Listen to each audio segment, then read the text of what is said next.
原來咧佢就係用麵包烘過嘅，應該係啦，烘過嘅，加呢個炸彈。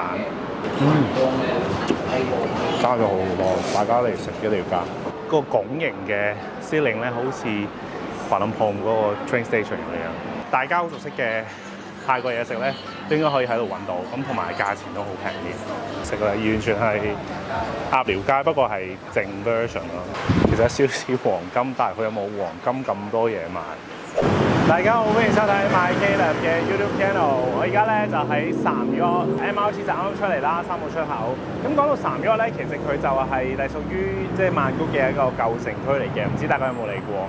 咁呢度咧其實有好多嘅老字號店啦、百年老店啦，同埋以前咧其實係一個商業貿易一個好重要嘅中心嚟嘅。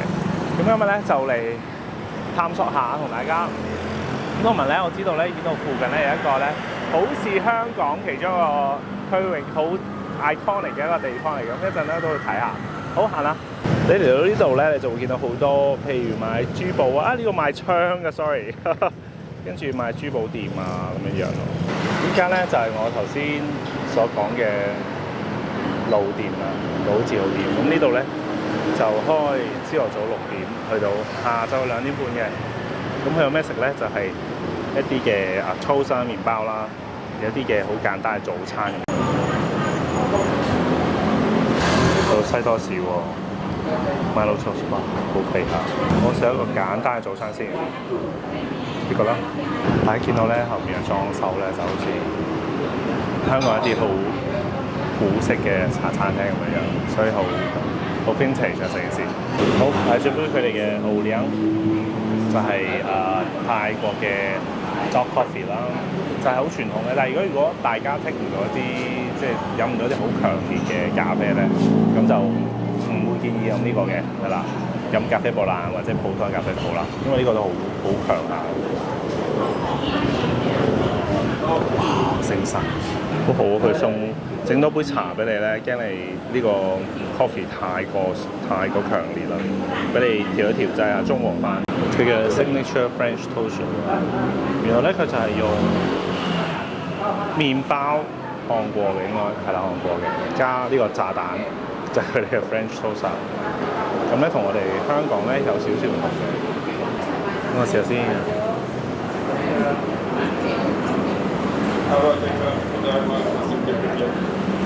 幾香喎真係！佢麵包真係炸，佢唔係烘，佢係炸麵包。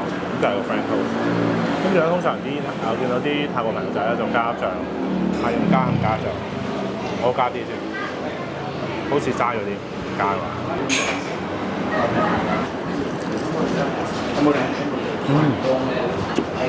加咗好多，大家嚟食一定要加有辣醬啊嘛，嘢味好多。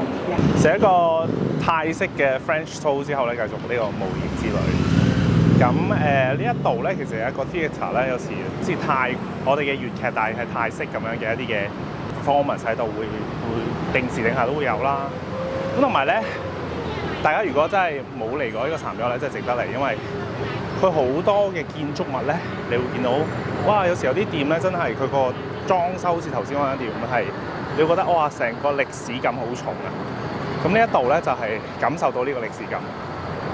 而家咧就去呢個商場啦，一個 plaza 啦，就叫 The Old Siam Plaza。咁呢個 plaza 亦都係好 iconic 嘅，其實喺 Bangkok。係啦，就係呢度啦，係咪咧？每個角落咧都好似都有佢故事喺度。The Old Siam Plaza 入到嚟咧，其實除咗一個好涼嘅冷氣之外，你見到咧，其實佢同一般泰國一啲嘅細型商場嗰啲比較舊啲嘅商場係大同小異嘅，即係買嘢都係差唔多。咁但係咧呢一度咧，佢有啲 area 咧係會買啲手製品啊咁樣嘅。我想講呢一度咧，佢仲有一個特色咧，就係因為以前呢一個嘅啲 Old Siam Plaza 咧，頭先我見到一個 introduction 咧，佢就話咧，其實以前係貴族或者一啲嘅賣啲比較高貴嘅商品嘅商人先會過嚟喺度賣，跟住啲有錢人過嚟買咁樣樣嘅。咁所以呢一度咧喺貨品上面啦，好多都係可能從歐洲入貨翻嚟㗎。咁所以咧呢度有啲歐陸嘅特色嘅，同埋我覺得呢一個拱形嘅司令咧，好似華林鋪嗰個 train station 咁樣。呢個商場咧2樓咧佢就係全部都係賣衫嘅。其實點解我會知道你有一個呢個咁嘅商場存在咧？就係因為其實我香港有一位賣衫嘅朋友仔啦，即係做賣衫生意嘅朋友仔咧，佢經常嚟呢度睇布嘅。咁所以咧會見到咧呢一層咧特別多好多唔同嘅靚布啊、靚衫啊咁樣咧。咁就特別係 for 呢啲 wholesale 或者一啲嘅外國商人真係過嚟買布啊咁樣樣嘅。我想講呢個商場其實佢分為兩邊嘅。咁頭先嗰邊咧就係主力賣衫同埋珠寶啦，另外一邊咧就係賣嘢食同埋飲嘢㗎啦。咁大家好熟悉嘅泰國嘢食咧，應該可以喺度揾到，咁同埋價錢都好平啲。咁佢成個商場其實得3層嘅啫，嚟到3樓呢一度咧就有一個好大嘅 food court， 哇好大嘅 food court， 咁同埋有啲嘅公仔機啊 coffee shop 咁樣樣。咁我覺得咧佢呢個商場咧其實相比一啲我去過嘅舊嘅商場咧，佢係比較乾淨同埋新淨嘅。我覺得佢有裝修翻新過啦。咁因為佢會有 Starbucks 啊，有 Big C 啊，咁同埋佢嗰啲餐廳同埋 coffee shop 一啲都唔係唔知名喎，即係都有知名嘅 coffee shop 喺度。咁所以咧，大家嚟行，如果真係嚟行嘅時候就唔使驚咗會唔會即係好暗啊，或者大家都知啦，有啲商場嗰啲燈光唔係好夠啊，又唔係好乾淨咁樣。但係呢個一啲都唔會係啦，咁同埋行得係舒服嘅，因為佢冷氣真係好夠。頭先咧諗住喺 food court 啦。都諗住坐低食下啲嘢，但係因為頭先個 French toast 其實都幾多下嘅，同埋杯咖啡都幾強烈下，所以好精神。我想帶大家咧去到一個地方，就係其實喺啱啱嘅 Dior Siam Plaza 隔離嘅啫。不過如果大家真係嚟三約咧，想 chill 啊 relax 下咧，都睇翻時間啦。咁因為咧佢隔離對面馬路咧，即係警察局隔離啦，有條小巷仔嘅。咁咧佢就有一個地方係好似我哋鴨寮街咁就賣好多電器啊，咁都想帶大家嚟睇下，係咪好似人相識咧？完全係鴨寮街，不過係正 version 咯。即係如果大家有時想過嚟買啲喇叭啊、panel 啊，咁都可以過嚟睇下。條街咧就唔係好長嘅，我諗行。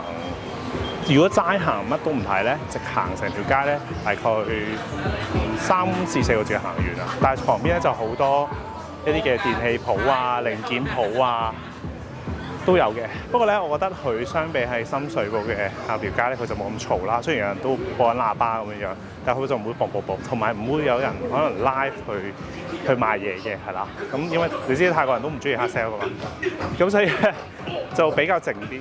咁間唔中咧，可能有一兩間鋪頭咧就會播緊電影啊咁樣樣咯，都 showcase 下。大家會見到咧都比較少人行嘅。我諗除咗因為今日係 weekday 之外啦，天氣都幾熱下，所以都少人啲。咁咧其實成個 area 咧中間有個細商場咁樣嘅，其實有少少黃金，但係佢有冇黃金咁多嘢賣，咁即係繁榮咁樣樣咯。咁但係你話要嘅零件啊，一啲維修工具啊，甚至乎鎖都有，電線啊咁樣都有。行呢啲即係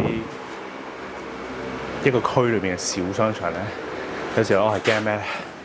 即係就係驚太熱啦，即係佢個冷氣唔夠啊。但係呢一度咧就好夠、好亮、好俾力嘅啲冷氣，所以就都行得好舒服下。經過呢個寺，其實因為我唔係拜神啦，咁但係咧我聽好多泰國朋友，甚至乎一啲嘅做生意嘅朋友仔啦，特別華人啊，叫金老寺個，咁就定時定候都好多商人嚟呢個祈福同埋拜神。今日咧嚟到三約咧，好快做一個 browse around 啦。咁其實咧，我今日去嘅地點咧都係喺三約嘅 MRT 站咧一個 walking distance 嚟嘅。我諗行嘅步距都唔使5至10分鐘就到啦。咁所以咧，如果大家咧有時候想感受下呢個泰國曼谷嘅歷史感啊，去下啲舊城區，我覺得三約真係一個唔錯嘅地方俾大家探索嘅。咁當然啦，天氣都仍然保持住咁熱，大家咧都搽多啲防曬同飲多啲水。